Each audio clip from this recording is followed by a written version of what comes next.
Постои ли според вас во Македонија вистинска политичка волја за справување со корупцијата? Тоа ни е страшно горливо прашање. Имаме системска корупција која за жал придонесува да се случуваат огромни трагедии како што беше последниот случај со Кучани. Препознавате ли дека има таква волја во општеството и кај власта и кај сите чинители?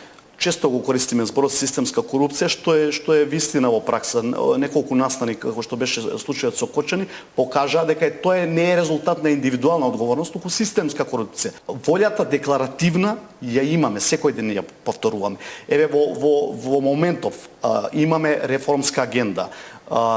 Судскиот совет пред 2 дена усвои програма за превенција за корупција. Работиме на национална стратегија за борба против корупција и судирни интереси. Сите тие документи ќе дадат основа да изградиме систем отпорен на корупцијата.